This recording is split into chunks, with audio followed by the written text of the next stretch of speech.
धन्यवाद तव्हां सभिनीनि जो अॼु जे प्रोग्राम में शामिल थियण जे लाइ। असांजो स्टूडियो आहे सेंट लुइस जे स्तिर ते।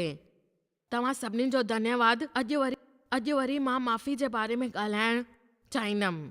इन जे बारे में असां कल्ह ॻाल्हायोसीं ऐं मूंखे उमेद आहे त तव्हां इहो प्रोग्राम ॾिठो आहे ऐं अगरि कोन ख़बर त खोड़ माण्हू गुज़रंदा आहिनि, इन माण्हुनि सां गॾु मिलो जेके अॼु बि पीड़ित आहिनि गुस्से सां ऐं करवाहट सां, पर माफ़ न करण लाइ तव्हांखे ॾुखियो थींदो ऐं दुख पहुचंदो। हक़ीक़त में कुझु कोन थींदो आहे जॾहिं तव्हां, पर उहो तव्हांखे दुख पहुचाईंदो, तव्हांखे दुखी कंदो आहे। त शिक्षण जो आधार वाक्य इहो आहे त तव्हां पंहिंजे मथां इहो कयो ऐं तव्हां अॼु इहो ॾिसो था त तव्हांखे इहो करिणो आहे।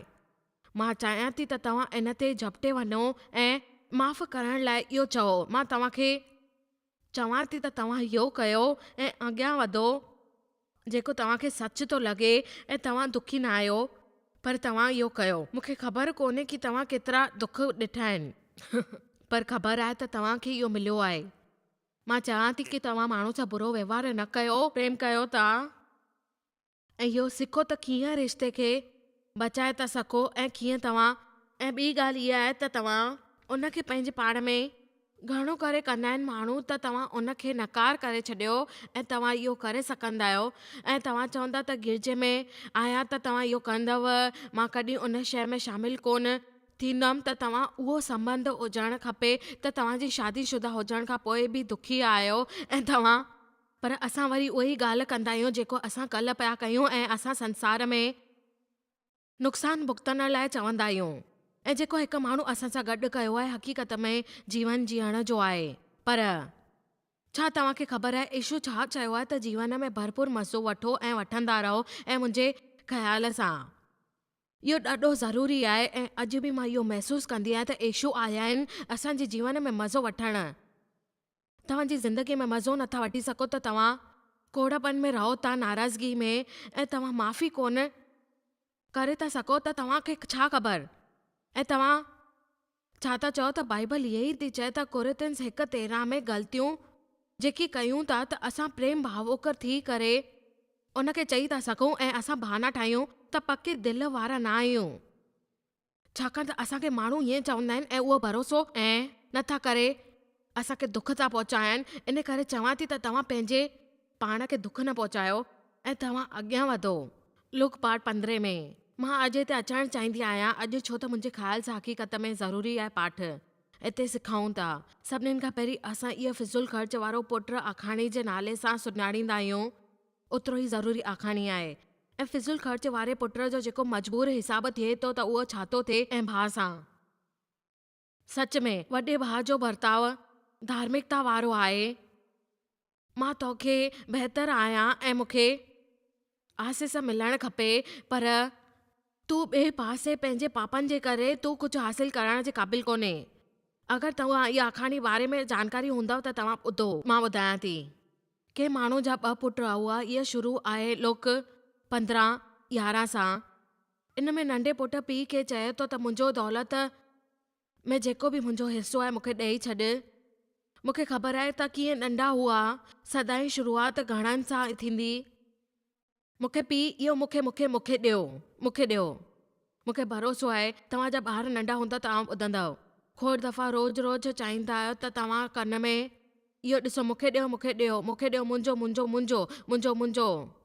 पोइ उन चई दौलत मूंखे ॾेई छॾियो जेको मुंहिंजे हिसे में आहे। ऐं पीउ उन जी ॻाल्हि मञी वरिती ऐं उनखे विश्वास हक़ीक़त में इहो करणु ॾिनो त जाइदाद सॼी फुरे वरितई ऐं पैसा जेका हुया उहो ग़रीब थी विया ऐं सूअरनि खे चराइणो करण लाइ वेठे वेंदा हुया। ऐं बाइबल चए थी अकुल आयो त जॾहिं उन जो दिमाग़ खोलियो, पेट भरजण खां पोइ बि वधीक रोटी मिलंदी हुई ऐं मां हिते बुखियो थो मरां। जंहिंजे करे तव्हां मां केतिरा ॼणा ख़ुशि आहिनि? तव्हां ॿुधायो। जेकी सही ॻाल्हि आहे प्रभु प्रभु आहिनि। ऐं जॾहिं जेकी टी ॻाल्हि हक़ीक़त में तव्हांजो मन साफ़ आहे त प्रभु बिल्कुलु कंदो रहंदो। तव्हांखे कोन छॾींदा आहिनि ऐं प्रभु खे निराश कोन थींदा आहिनि त तव्हांखे देरि थी चुकी आहे, पर शैतान तव्हां सां कूड़ ॻाल्हाईंदो आहे। उन जी वजह सां तव्हांजो कार्यक्रम ख़तमु थी वेंदो आहे। शुरूआत करण लाइ नई शुरूआत कयो प्रभुअ जे नाले सां ऐं शुरू करे तव्हां इहो चओ त प्रभु तव्हां सां गॾु आहे। अगरि कॾहिं तव्हां प्रभु जी सेवा कई आहे त तव्हां वरी पाप करणु शुरू कयो। शैतान तव्हां सां कूड़ ॻाल्हाए थो, ॾाढी देरि थी चुकी आहे, पर इहो कूड़ आहे। अॼु बि तव्हांखे ॿुधाइणु चाहियां थी, देरि कोन थी आहे। प्रभु तव्हां खां भाकुर पाइण लाइ इंतज़ारु थो करे।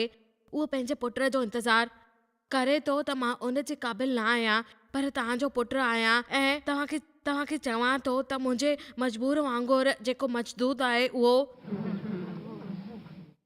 सूअर खाने जी यात्रा छॾी करे तव्हां हिते आयो।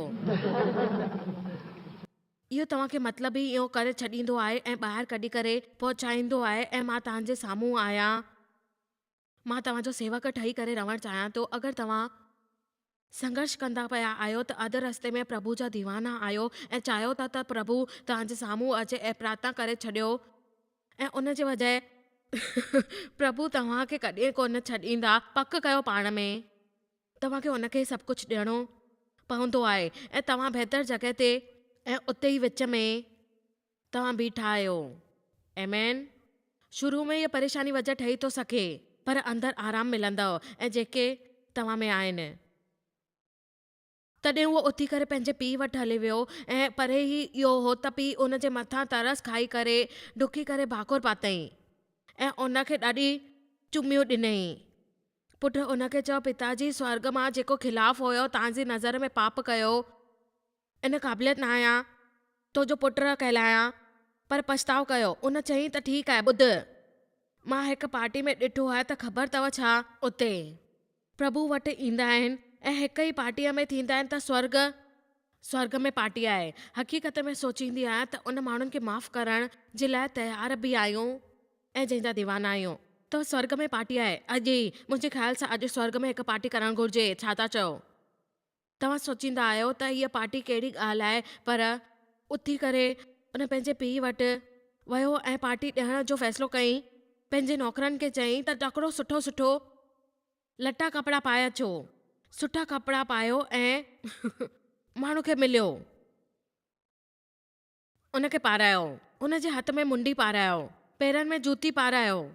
मुंहिंजो पुटु वरी जीअरो थियो आहे, छो त मुंहिंजो पुटु वापसि आयो आहे ऐं उनजो वॾो भाउ सॾियो वियो, पर उनजो वॾो भाउ उहो सड़ियो भुंडल खेत मां वयल।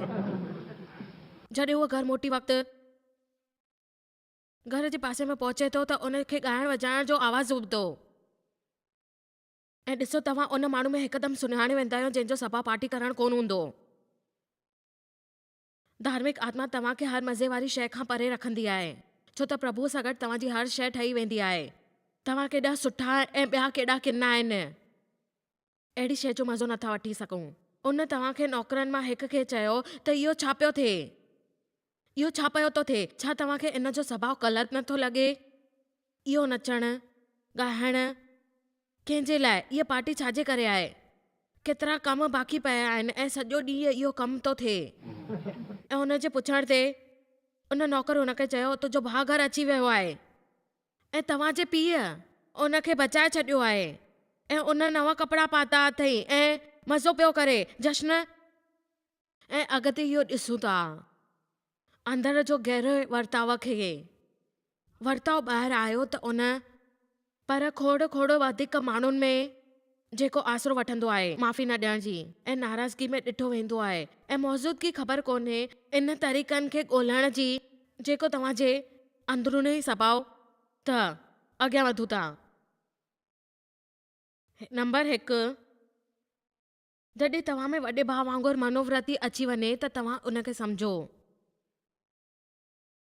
त इन जो मतिलबु आहे तव्हां गिरजे वञो था, तव्हां प्रभु जी मौजूदगी जे मथां नथा ॾिसो, तव्हां आंतरिक तौर ते गिरजे जो हिसो आहियो ऐं पाण खे इहो ईसाई चवंदा आहियो, गिरजे वेंदा आहियो, हर शइ सही कंदा आहियो, गिरजे में वञी सघंदा आहियो, सेवा कयो था, कमु था कयो, वक़्तु था ॾियो, वचन खे ॾिसो था, पर मन में समस्या आहे। ईअ प्रभु दिलनि जो प्रभु आहे ऐं बाइबल चए थी नीति वचन 4 में त तव्हां ॾिसो इन कमनि खे, इन ख़्याल खां ॿाहिरि अचो त मुंहिंजे ख़्याल सां इहो नौजवान ईसाई खे जंहिंजो अञा बि काम वासना ते काबू कोन्हे सां गॾु वर्ताव रखणु उनखे दुस्तरण करण जे लाइ वधण लाइ मदद खपे, इन लाइ उहो गिरजे वेंदो आहे ऐं पंहिंजे पाण खे चए थो, ईसाई थो चए ऐं माफ़ करणु नथो सिखे, आलोचना थो करे ऐं पंहिंजी भावना में वेही करे पंहिंजो पाण खे केरु वञी थो सघे प्रभु जे पर्वत ताईं। बाइबल चवंदी आहे त उनजो ॿई हथ ऐं मथ ॿई साफ़ आहिनि ॿई साफ़ सुथरा कोन आहिनि। असां सफ़ाई करे था सघूं। त उहो घर में कोन आयो, उहो उते ई बीठो हो।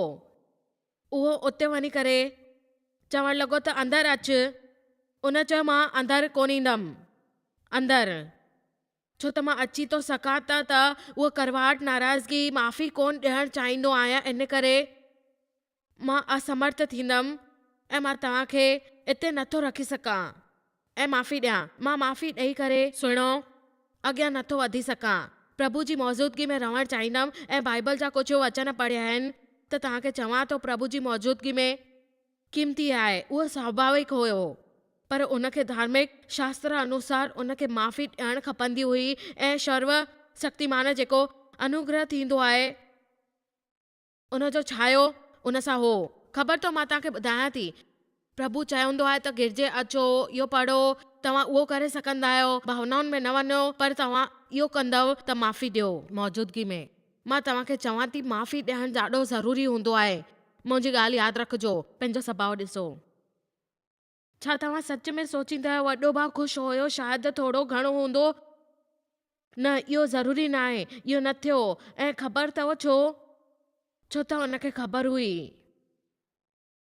इहो पंहिंजो मनोवृत्ति कोन्हे। उहो भटकजी वियो हुयो ॿाहिरि अचण लाइ। ऐं ख़बर अथव छा, जॾहिं तव्हां इहो ॾिसंदा त घर परिवार में कोन हूंदो आहे इहो सभु। असांखे ॾिसणो आहे उन परिवार खे। इहो घणो इहे माण्हू हूंदा आहिनि अॼु असांखे प्रभु जी मौजूदगी में उहो गुस्से में हो, गुस्से में अचिणो आहे, ॾाढो गुस्सो। ख़बर अथव, गुस्से में तव्हां चई था सघो, जेकी नाराज़गी हुजे भावना सां तव्हां चओ, तव्हांजी वात ठही वेंदव, तव्हां गुस्से खे रोके छॾींदव। पर छा ख़बर अथव, तव्हां चवण जी ज़रूरत कोन्हे, इहो चओ। दरअसल ॾिठो तव्हां, इहो हिकु नंढो ब्रेक वठणु ॾिसंदमि ऐं माफ़ी थी घुरणु चाहियां। ऐं तव्हां ॾिसो, इहो जेको प्रोत्साहित कंदो तव्हांखे ऐं चर्चा कंदमि इन जी, ऐं तव्हांखे ॿुधायां थी त इहा आखाणी कीअं हुई ॿिए कंहिंखे माफ़ी ॾियण जी। अचो ॾिसो था आखाणी हिकु ज़ाल मुड़ुस जी, जेके भोगण लाइ इहा नज़र विझो त इन जो मथां छा थियो ऐं छा मिलियो। अचो ॾिसूं था। न न न मुंहिंजी बारी।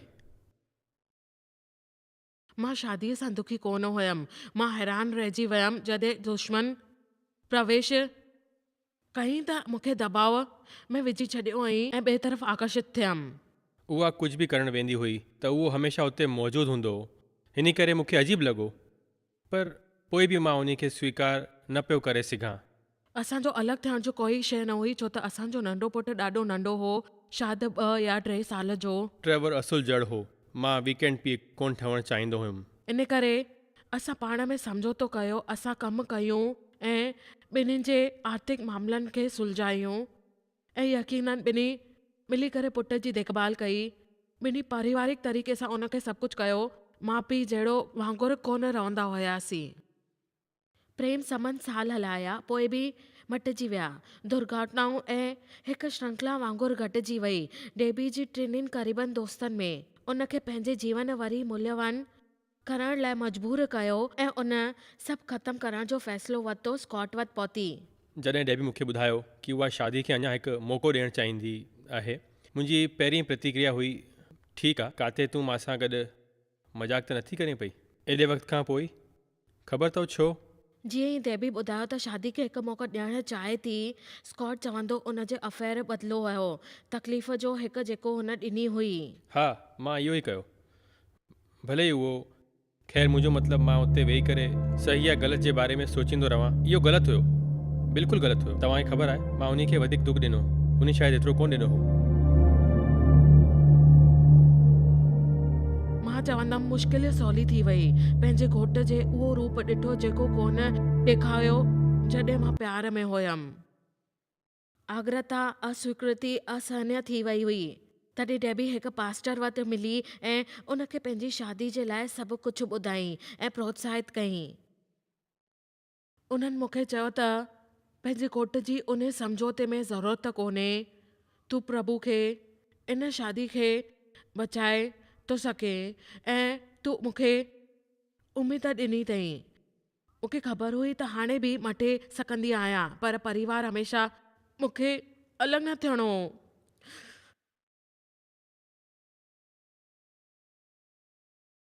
उन ज़ख़्मनि खे मरहम लॻाइण लाइ माफ़ीअ जी यात्रा शुरू कई ऐं पाण खे उन 2.5 सालनि ताईं रोज़ प्रक्रिया कई ऐं स्कॉट ते आग्रह जो सामनो कई।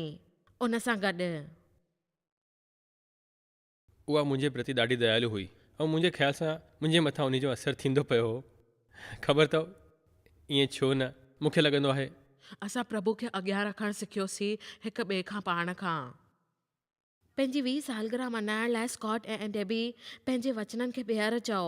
हाणे बि माफ़ी जो हिकु आख़िर कमु बाक़ी आहे चङी तरह ठीकु थियण जे लाइ। तव्हां अचो अॻियां।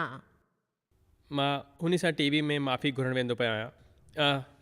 मां जेको कमु कयो आहे उन खे पहिरीं कॾहिं कोन कयो हो जेको मां कयो। मुंहिंजो अफेयर, मां उन सां माफ़ी घुरणु वेंदो पियो आहियां ऐं मां चाहींदो आहियां कि उन खे ख़बर पवे कि मां शर्मिंदो आहियां। मूंखे इहो न करणु खपंदो हो। मूंखे हिकु माण्हू वांगुरु उहे शयूं करणी खपंदी हुयूं जंहिंजी ज़रूरत हुई परिवार खे गॾु जोड़े रखण जी। डेबी मूंखे माफ़ु करे छॾ।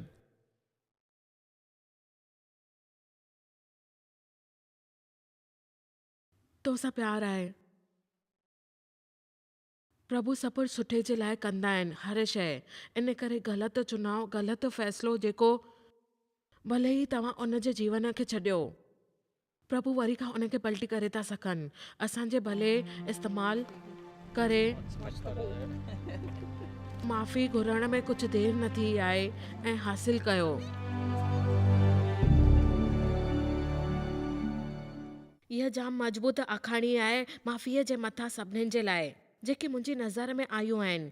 केॾो अद्भुत आहे, हिकु माण्हू नेशनल इंटरनेशनल टेलीविज़न ते अचण लाइ तयारु थी वियो अहिड़ो वांगुरु शिकल खणी करे त पंहिंजी ज़ाल खां माफ़ी घुरे। माफ़ी, तव्हांखे ख़बर अथव हमेशह असां छड़ो उहो ई ॾिसंदा आहियूं जेको ॿिया छा पिया करनि ऐं पर असां कोन ॾिसंदा आहियूं त छा कयूं पाण असां।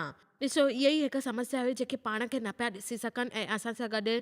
हा, इहा सच ॻाल्हि आहे त जेको नंढो भाउ वॾे भाउ जी आखाणी में असां इहो ॾिठोसीं, पर उहो पाण खे नथो ॾिसी सघे त जेकी जाइदाद विञाई अथई विञाए छॾियईं ऐं पीउ करे अयाशी कई, पर उनजो विश्वास आहे त उहो पीउ वटि हूंदो ऐं जुआ में जेका पैसा विञाए छॾियईं। छो त प्रभु चाहींदा आहिनि असांखे करण लाइ इहो चवंदा आहिनि पाप सां नफ़रत कयो ऐं उहा ग़लती जेकी उन कई हुई उन जे लाइ प्रार्थना कई। असां उनखे ठुकराए छॾियो छाकाणि त मां तव्हांजे लाइ पढ़णु थी चाहियां। अचो हिकु मिंट ॾिसो उहो छा था चवनि उन तरीक़े सां उनखे जॾहिं उहो साम्हूं आयो। उन चयो तुंहिंजो भाउ घर में आयो तंहिंमहिल खां ई पोइ सच में उनखे उन ॻाल्हि जो जाम गुस्सो हो। उहो गुस्से में भरियल हो अंदरां। मूंखे लॻे थो उन जे जीवन में अधिकतर वक़्तु ईअं गुस्से में गुज़रियो आहे ऐं हालत में अची करे उनखे महसूसु थियो त उहो जलन पियो करे। अगरि उन वटि अंदरां कुझु ॿियो हुजे हा त उनखे इहो तकलीफ़ न थिए हा। तव्हांखे इन शयुनि जो सामनो जंहिंजे करे करणो पवंदो आहे छाकाणि त तव्हांजो वर्ताव सही न आहे। मूंखे बहितर वर्ताव कयो आहे पर पोइ बि पर जेको उहो भरोसो आहे उनजो उन जे मथां त उनखे लॻो त उहो गुस्से में आहे। ख़बर अथव असांखे हमेशह इहो ॾिसणो आहे उन्हनि वटि असांजे जीवन जी हिकु योजना आहे। इहो ॿुधी करे उहो गुस्से सां भरिजी वियो ऐं फ़ैसिलो कई त अदर कोन वेंदमि ऐं चई त मां पार्टी में शामिलु कोन थींदमि। ख़बर अथव मूंखे छा लभायो आहे? प्रभु तव्हांखे पार्टी ॾिनी आहे, तव्हां वञो या न। मूंखे तरस ईंदो आहे उन मथां। मुंहिंजो मतिलबु आहे त उनजो बुरो लॻंदो आहे छो त बि उन वांगुरु हुयमि ऐं मां अहिड़ो खोड़ माण्हू। इहो पहिरियों दफ़ो कोन हुनखे गुस्सो अची वियो। कंहिंखे ख़बर आहे शायदि उनजो गुस्सो खोर पहिरीं खां ई अंदरि सुलझियल हो ऐं उनखे ख़बर कोन्हे। मुंहिंजे ख़्याल सां असां खोड़ दफ़ा फालतू ॻाल्हियुनि में गुस्से में अची वेंदा आहियूं, पर हक़ीक़त में असां मथां कोन हूंदो आहे, पंहिंजे मथां गुस्सो हूंदो। तव्हां पाण ते गुस्सो कीअं कंदा आहियो? शायदि तव्हां पंहिंजे बॉस जे मथां गुस्सा हुजो ऐं पंहिंजे मथां गुस्सो हुजो, पोइ तव्हांखे ख़बर ई कोन हूंदी। इहो गुस्सो कंदा आहियो ऐं प्रभु खे बुलावे जी ज़रूरत आहे। माफ़ी मिलण जे लाइ प्रभु सां संपूर्ण कोन आहियो ऐं खोड़ सारी ग़लतियूं कंदा आहियो ऐं तव्हां चवंदा मूंखे माफ़ करे छॾियो, मूंखे माफ़ी ॾियो। तव्हांखे ख़बर अथव, हासिल कयो ऐं पीउ ॿाहिरि आयो, उनखे अंदरि अचण लाइ मनाए पियो ऐं प्रभु खे चवंदमि माण्हूअ खे सफ़ाई ॾींदा अॼु इन प्रोग्राम जे ज़रिए। महिरबानी महिरबानी महिरबानी करे सभु गड़बड़ियुनि खे वञणु ॾियो, उनखे वञणु ॾियो जिते आहिनि। तव्हां पंहिंजे पुट खे मरण लाइ मोकिलियो, महिरबानी करे कृपा वञणु ॾियो। गुस्सो न कयो, पाण ते अनुग्रह कयो, माफ़ी ॾेई करे। उन पीउ खे जवाबु ॾिनो, ॾिस मां अहिड़नि सालनि खां तुंहिंजी सेवा कंदो पियो आहियां ऐं तूं हुकुम टालियो आहे। तूं मूंखे कॾहिं हिकु बकरीअ जो बच्चो बि कोन ॾिनो अथई। मां पंहिंजे दोस्तनि सां गॾु मज़ो कयां ऐं जॾहिं तूं इहो पुटु ॾिनो आहे ऐं हाणे ॾिस तुंहिंजो इहो पुटु हाणे इहो भाउ बि कोन आहे। पर जॾहिं तोसां इहो पुटु जे तुंहिंजी दौलत बेशुमार उॾाए पियो, तूं छा कयो? उन जे लाइ बछड़ो कटायो। ख़ैर हिते खोड़ सारी शयूं आहिनि जेके असां दुखी कंदे पक करणो आहे त असां हुनखे सुञाण सकूं। ऐं मां तव्हांखे ॿुधायां त ॿियो गुस्से में हुयो, शयूं थींदियूं आहिनि जेके असांखे वणंदियूं कोन्हनि। उहो काबू में कोन हो, उनखे पार्टी में कोन मनाइण ॾिनई। कोई हिमत करे थो सघे उनजी मोकल जे बग़ैर पार्टी करण जो?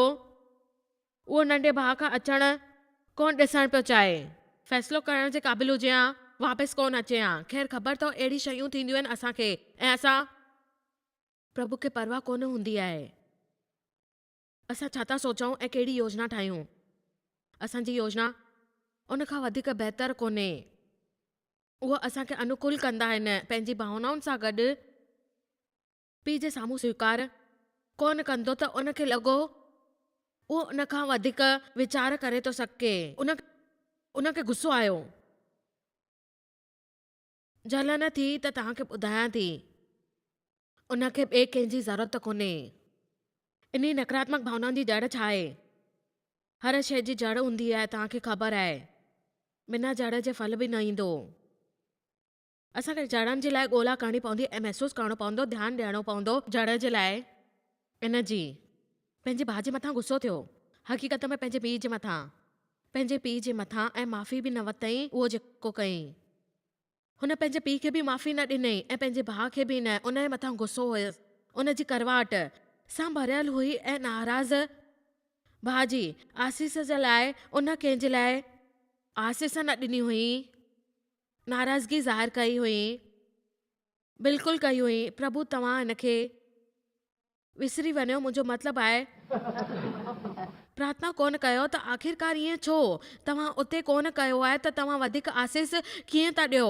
तव्हांखे ख़बर अथव छा इहो छो थियो हो? ऐं मूंखे भरोसो आहे त खोड़ दफ़ा असां प्रभु जे साम्हूं इन मक़सद सां बीहंदा आहियूं, कौड़े स्वभाव जी तरफ़ ध्यानु ॾींदा, छो त इहो ई जेको वर्ताव आहे उहो सिखणु मिलंदो आहे त असां होशियार थी रहूं। प्रभु इहे ई चवंदा आहिनि, असांखे इहो प्रयोग करणो पवंदो आहे त तकलीफ़ुनि में असां हासिल करण जे लाइ पंहिंजी असली रूप में अचूं त असां इहो न कयूं। असांखे ख़बर आहे त मुश्किल ईंदियूं आहिनि, उहो करवाट ऐं नाराज़गी सां भरियल हूंदी आहे न, छो त उन जे पीउ उनखे आसीस ॾिनी हुई ऐं घमंडी हो। इहा ख़राब मनोवृत्ति हुई। ऐं ख़बर अथव खोड़ दफ़ा पाण कयल घमंडी वजह ठाहींदा आहियूं असां कंहिंजे मथां गुस्सो थियण जो। ख़ैर इहो कोन नथो लॻे, तॾहिं असां उन माण्हुनि जे मथां अची करे ध्यानु कोन ॾींदा आहियूं। ऐं ध्यानु छो ॾियूं तव्हांजे मथां? ऐं कॾहिं मां तव्हांजे मथां गुस्सो कयां त उन जी वजह आहे त तव्हां ज़रूरतुनि खां संवेदनशील कोन आहियो ऐं इन करे तव्हांखे नौतित बिजो करणो पवंदो ऐं तव्हां उनखे चई करे सम्झण खां सको ऐं तव्हां उन जे लाइ इहो न कयो, छो त तव्हां ख़बर अथव ईअं छो कंदा आहियो? तव्हांखे जानकारी हासिल करणु खपे कि तव्हां उत्साहित थी वञो उन जे लाइ महत्वपूर्ण। मां तव्हांखे हर शइ नथी चई सघां। हिकु संदेश जेको मां चवणु चाहींदी आहियां, पर मूं वटि हिकु तरीक़ो आहे जंहिंजे ज़रिए मां तव्हांखे ॿुधायां। पिता प्रार्थना थी कयां येशू जे नाले ते, इते मौजूदु ऐं टीवी ते ऐं नेट ते मौजूदु हर हिकु माण्हूअ जे लाइ, ऐं प्रार्थना थी कयां महिर हुजे उन्हनि जे मथां, जीअं उहे बसि वञणु ॾियो, उन्हनि खे बसि वञणु ॾियो येशू जे नाले ते। आमीन। प्रभु जो तव्हांजे मथां आसीस ठहियो रहे। ॾिसंदा रहो, जानकारी पाए वठो। तव्हांखे शायदि ख़बर कान्हे तव्हां जॉयस मेयर मिनिस्ट्री लाइ केतिरा महत्वपूर्ण आहियो।